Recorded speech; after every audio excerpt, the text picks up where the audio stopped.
আমরা দেখব যে ধনেখালিতে কিভাবে সন্ত্রাসকে করে। তাই দিদিভাইদের বলবো সুজলা সুফলা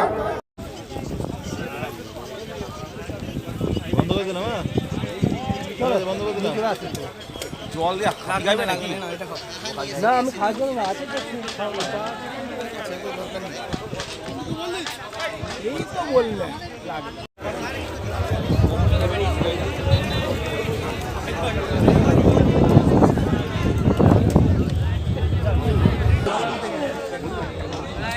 হ্যালো হ্যালো এবং স্বাগত ভাষণ দেওয়ার জন্য আমি স্বপন সাঁতরা মহাশয়কে স্টেজে আসার জন্য অনুরোধ জানাচ্ছি।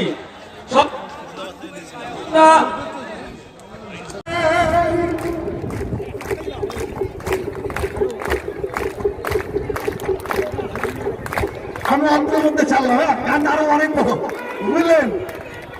জয় শ্রীরাম। সময় হলে আমরা এই ধনেখালিতে বড় বড় স্টেজ করে বাউল গানের আসর করবো, সবার সঙ্গে থাকবো, সবাইকে নিয়ে চলবো। বন্দে মাতরম, বন্দে মাতরম। সবাই মিলে বলুন, আওয়াজ আসছে না। সবাই মিলে বলুন, আওয়াজ আসছে না। বলুন নেতাজি স্বাগতম, স্বাগতম, স্বাগতম। নেতাজি স্বাগতম, স্বাগতম, স্বাগতম। নেতাজি স্বাগতম, স্বাগতম, স্বাগতম। ভারত মাতা কি জয়। ভারত স্বাগতম। স্বাগতম, স্বাগতম, স্বাগতম। ভারত মাতা কি জয়। ভারত মাতা কি জয়। বন্দে মাতরম, বন্দে মাতরম, বন্দে মাতরম, বন্দে মাতরম। বন্ধুগণ, আমাদের মধ্যে উপস্থিত হয়েছেন আমাদের পার্টির সর্বভারতীয় সভাপতি করুন। ভারত মাতা কি। আমি বক্তব্য রাখবো না, কারণ পরের কার্যক্রমে আমাকে যেতে হবে। মাননীয় নেতাজি পুর শুরুতে আছে। আমি আমাদের প্রার্থী শ্রী তুষার মজুমদার তাকে অনুরোধ করছি মঞ্চ সঞ্চালক। তুষার মজুমদার মহাশয়। ভারত মাতা কি। একটু জোরে ভারত মাতা কি, ভারত মাতা কি। নেতাজি জিন্দাবাদ। জয় শ্রীরাম। আমাদের সঙ্গে বক্তব্য রাখবেন আমাদের প্রিয় সাংসদ আমাদের দিদি লকেট চ্যাটার্জি মহাশয়। সবাই একসাথে বলুন জয় শ্রীরাম, জয় জয় श्रीराम। उपस्थिति इतनी धूप में देख रहा हूं, ये इस बात को दर्शा रही है कि आपने इस चुनाव में तुषार जी को अपना आशीर्वाद देने का मन बना लिया है। यह बात स्पष्ट रूप में मुझे दिखने को दिख रही है।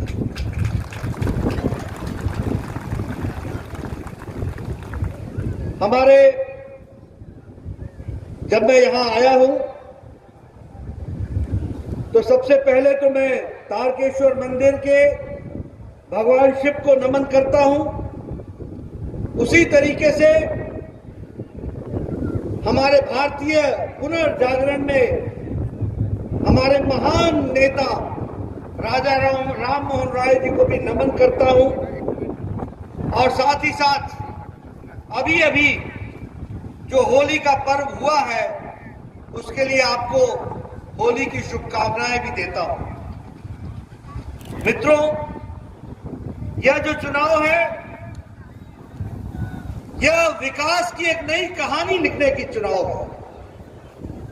यह चुनाव नए विश्वास और नए उमंग के साथ असोल परिवर्तन करने का संकल्प लेने का चुनाव है। और ये चुनाव भ्रष्टाचार मुक्त पारदर्शी भारतीय जनता पार्टी की सरकार बनाने का चुनाव है। इसको हमको समझना चाहिए। ये गरीबों की मुस्कान लाने वाले चुनाव है। ये किसानों को समृद्ध बनाने वाला चुनाव है। ये युवाओं की आकांक्षाओं को पूरा करने का संकल्प लेने का चुनाव है। ये बंगाल के सम्मान का चुनाव है। ये परिवर्तन का चुनाव है। और ये बंगाल को सोनार बंगाल बनाने का चुनाव है। इस बात को हमको समझना चाहिए। इसलिए मित्रों, मुझे परिवर्तन की बहार, परिवर्तन की लहर, परिवर्तन का वातावरण देखने को मिल रहा है। प्रथम चरण का चुनाव पूरा हो गया है। लगभग 79% लोगों ने अपना वोट डाला है। और जब 79% वोट बंगाल में, जहां ममता जी ने भय का वातावरण बनाया था, जहां ममता जी ने आतंक का वातावरण बनाया था, जहां टीएमसी के गुंडों ने प्रजातंत्र को दबाने की कोशिश की थी, वहां अगर चुनाव में 79% लोग वोट डालते हैं तो यह तय हो जाता है कि बदलाव करने का बंगाल की जनता ने संकल्प ले लिया है। इस बात को हमको समझना चाहिए। मुजाहिदीन के वहां पर आतंकवादी के खिलाफ दिल्ली पुलिस ने एक्शन लिया। एक हमारा पुलिस ऑफिसर शर्मा मारा गया। ममता जी ने कहा यह फेक एनकाउंटर है। दिल्ली चली गई, भाषण दे डाला कि ये मुस्लिम भाइयों के साथ अन्याय हो रहा है, फेक एनकाउंटर हुआ है। हमारे लिए हिंदू हो, मुस्लिम हो, सब बराबर है। आतंकवादी आतंकवादी होता है। आज हाई कोर्ट क्या कहा ममता जी ने कि अगर ये फेक इनकाउंटर नहीं हुआ तो मैं राजनीति छोड़ दूंगी। अब हाई कोर्ट ने कह दिया है कि अरीज खान उर्फ जुनियाद ये टेररिस्ट है, ये मुजाहिदीन का टेररिस्ट है और उसके खिलाफ एक्शन लिया गया, उसको जेल में डाला गया है। ममता जी, अब आप राजनीति छोड़ेंगी क्या? आप नहीं छोड़ेंगी तो बंगाल की जनता ने आपको सबक सिखाना तय कर लिया है। इस बात को भी आपको समझना चाहिए, ये भी आपको ध्यान रखना चाहिए। मित्रों, इस तरीके से राजनीति होती है, धर्म के नाम पर राजनीति होती है। देश में द्रोही को पनाह देने के लिए धर्म का सहारा लिया जाता है क्या? इस तरीके से लोग राजनेता बनेंगे? इस तरीके से एक प्रदेश का मुख्यमंत्री को इस तरीके से बर्ताव करना चाहिए क्या?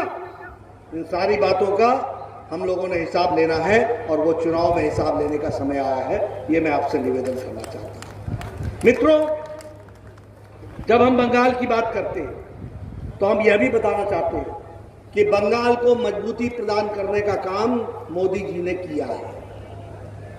ये स्वच्छ भारत मिशन, जिसमें 11 करोड़ हमारे इज्जत घर बने, ये 11 करोड़ का इज्जत घर बनना, ये 11 करोड़ महिलाओं को इज्जत देने के बराबर है। ये बात हमको समझना चाहिए।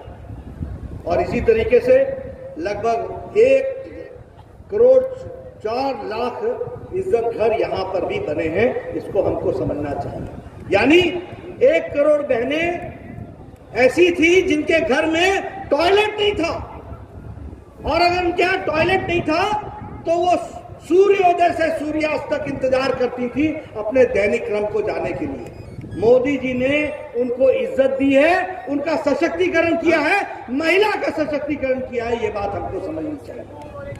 उसी तरीके से उज्ज्वला योजना की दृष्टि से गैस के कनेक्शन देकर के महिलाओं को सशक्तिकरण करने का काम किया गया। उसी तरीके से आयुष्मान भारत, ममता जी ने यहां पर 4 करोड़ 67 लाख लोगों को आयुष्मान भारत से वंचित रखा है। यानी जिनको 5 लाख रुपए का सालाना हेल्थ कवर मिलना था, वो सालाना हेल्थ कवर मिलने से उनको वंचित रखा है। अब आप बीजेपी की सरकार बनाएंगे और बीजेपी की सरकार बनाने के पश्चात आप पहली कैबिनेट में आयुष्मान भारत बंगाल में लागू होगा और 4 करोड़ 67 लाख लोगों को 5 लाख रुपए का हेल्थ कवर मिलेगा। ये हमको समझना चाहिए कि चुनाव शांतिपूर्ण हुए।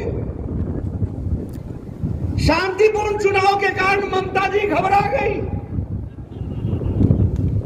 टीएमसी के नेता इलेक्शन कमीशन के पास पहुंच गए, बोलने लगे दादा ठीक होबे ना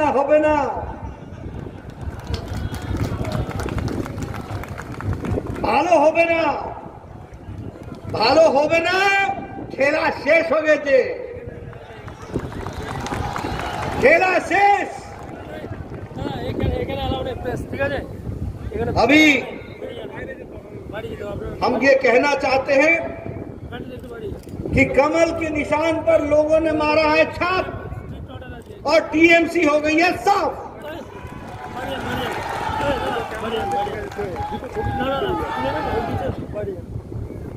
अब चुनाव के अंदर बड़ी बातें आती हैं और हमारे मीडिया वाले भी बहुत तरीके से चुनाव को रखने की कोशिश करते हैं।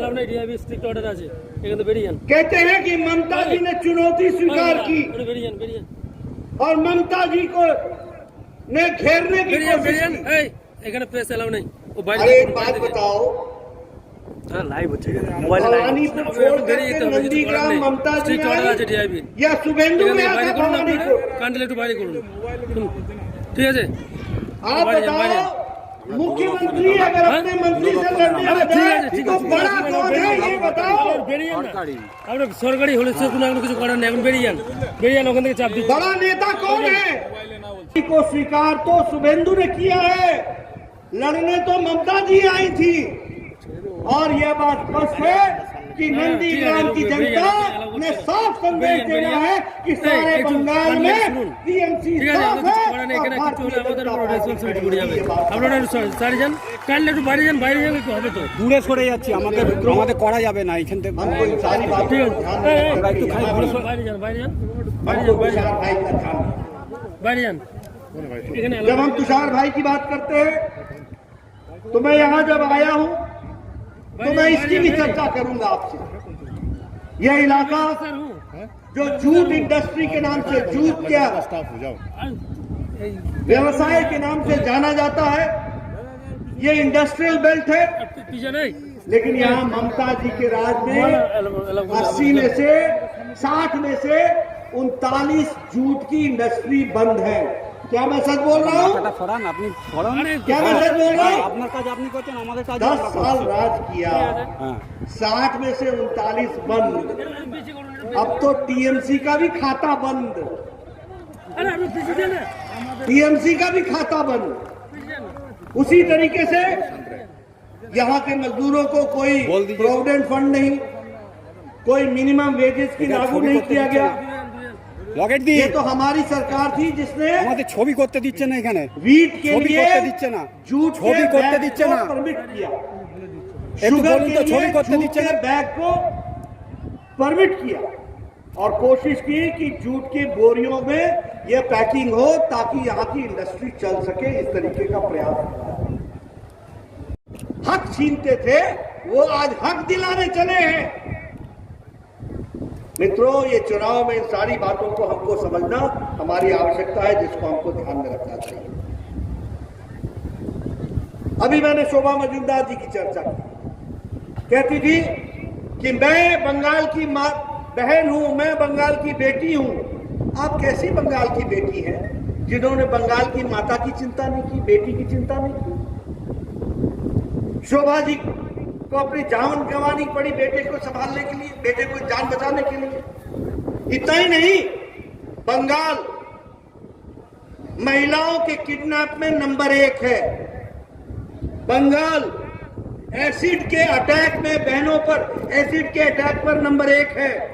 बंगाल अटेम्प्ट टू मर्डर में सबसे आगे है। बंगाल अनसॉल्व्ड मिसिंग केसेस में सबसे नंबर आगे है। बंगाल में डोमेस्टिक वायलेंस, महिलाओं के साथ अत्याचार 35% बढ़ा है।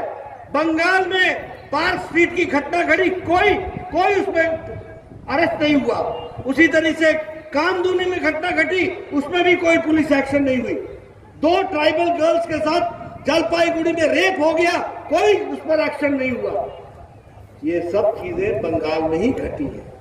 मैं ये इसलिए कह रहा हूं कि मां माटी मानुष कहने वाले लोग, बंगाल की बेटी कहने वाले, बंगाल की बहन कहने वाले, बंगाल की मां कहने वाले, बंगाल की दीदी कहने वाले, उन्होंने बंगाल की बहनों की क्या चिंता की। और आज मैं इस जनसभा में देख रहा हूं, पुरुषों से ज्यादा महिला शक्ति यहां पर उपस्थित है।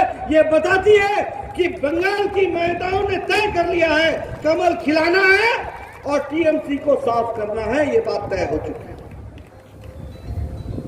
तुष्टीकरण मुझे कोई आपत्ति नहीं है, आप मुहर्रम में लोगों को छूट दो, ठीक है। लेकिन जब अयोध्या में प्रधानमंत्री जी शिलान्यास कर रहे हो और वर्षों के बाद, सालों, शतियों के बाद जब राम का भव्य मंदिर, भगवान राम का भव्य मंदिर बन रहा हो और भारत के प्रधानमंत्री वहां शिलान्यास कर रहे हो, तो बंगाल में कर्फ्यू लगा दो। ये तरीका है क्या? ये तरीका है क्या? इसको चलने देना है क्या? क्या भगवान श्री राम का भव्य मंदिर अयोध्या में बनना चाहिए कि नहीं बनना चाहिए? बनना चाहिए कि नहीं बनना चाहिए? तो फिर बंगाल में कर्फ्यू क्यों? अब आवश्यकता इस बात की है कि टीएमसी को चुनाव में मुंह तोड़ जवाब देना, यह हमारा काम है। इसको हमको समझना चाहिए, इसको हमको आगे बढ़ाना। दुर्गा पूजा के विसर्जन पर रोक, सरस्वती पूजा पर रोक। इस साल मैंने देखा कि टीएमसी के कार्यकर्ता बड़े बढ़ चढ़ करके सरस्वती पूजा मना रहे थे। अरे इस साल तो मनाने लगे, 4 साल कहां थे? अब तो ममता जी भी वो चंडी का पाठ कर रही हैं, तो पहले क्यों नहीं किया? अब क्यों याद आए? अब इसलिए याद आए कि बंगाल की जनता ने बता दिया है, ममता जी का जाना तय है, भारतीय जनता पार्टी का आना तय है। इस इंडस्ट्री बंद हो गई, चापदानी की ब्रुक जूट इंडस्ट्री बंद हो गई और यहां सस्पेंशन हो गया काम का। लगभग 10,000 मजदूर बेरोजगार हो गए। ममता जी कहती थी कि मैं डनलप इंडस्ट्री को लात मार करके खुलवा दूंगी। बोला था कि नहीं बोला था?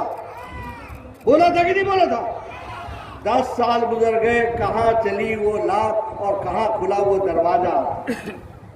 वो समय गुजर गया, उन्होंने जनता के साथ धोखा दिया। अब समय यह है कि आप ऐसी पार्टी को सबक सिखाइए और भारतीय जनता पार्टी का कमल खिलाइए, यहां से तुषार को जिता करके भेजिए। इस बात के लिए हमको संकल्प लेना चाहिए।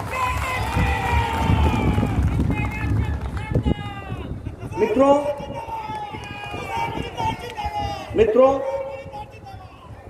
ममता जी आई थी तो चर्चा की थी मां,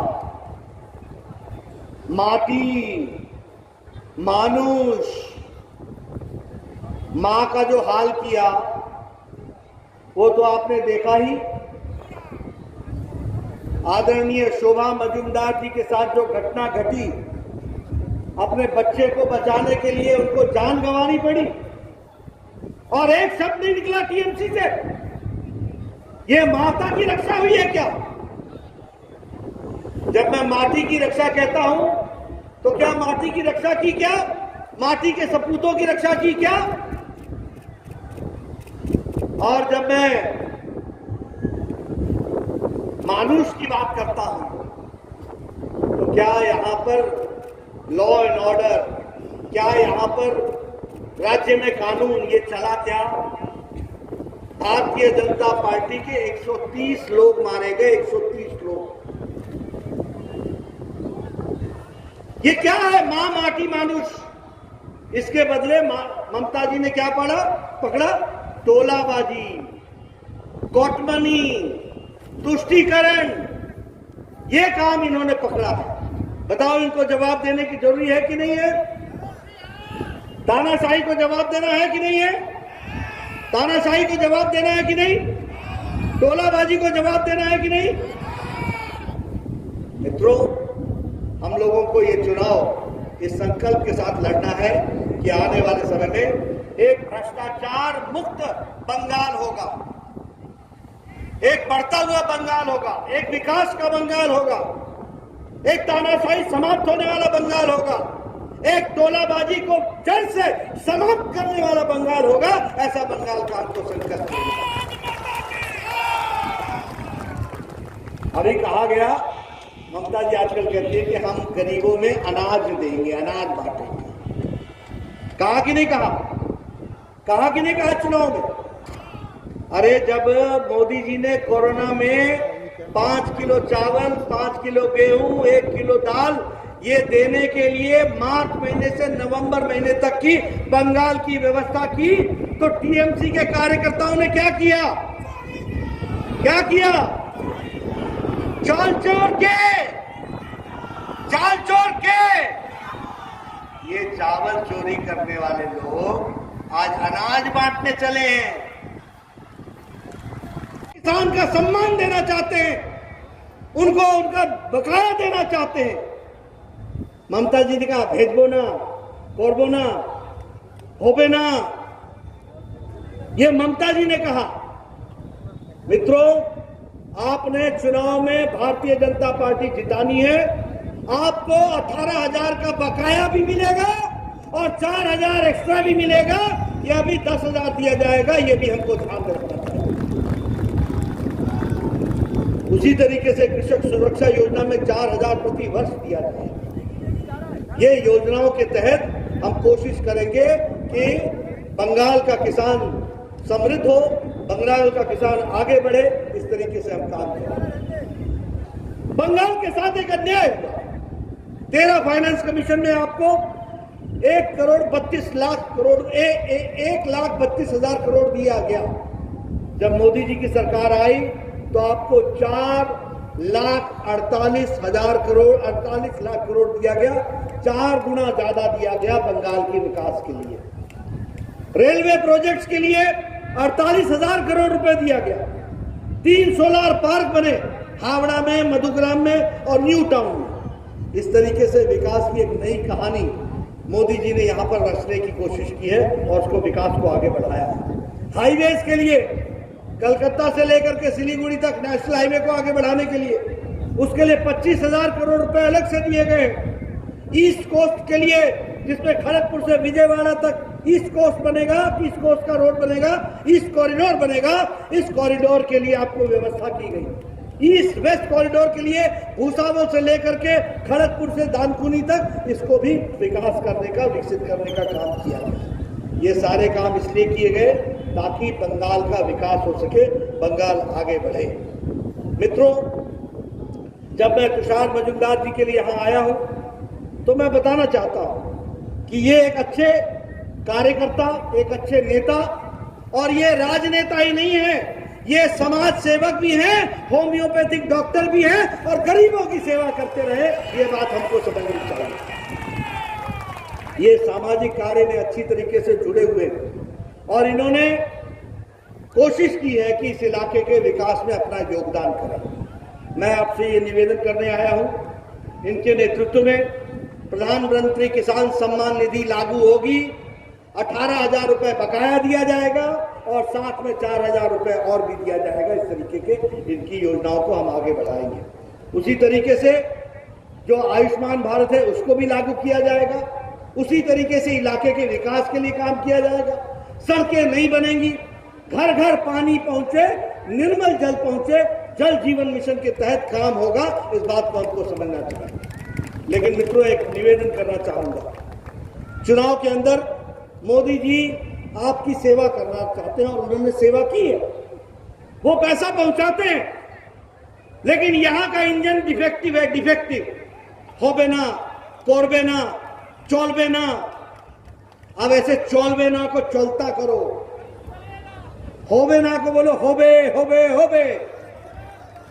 और उसके लिए तुषार मजूमदार चाहिए हमारे। तुषार मजूमदार जी को चुनाव जिताइए, इनको भेजिए, डबल इंजन की सरकार लगाइए, ऊपर से पैसा आए, नीचे जमीन पर लगे। इस बात की हमको चिंता करनी चाहिए। बोलिए, आप करेंगे ना? करेंगे ना? होबे ना? होबे होबे होबे। मित्रों, आप लोगों ने हमारी बात सुनी, इतनी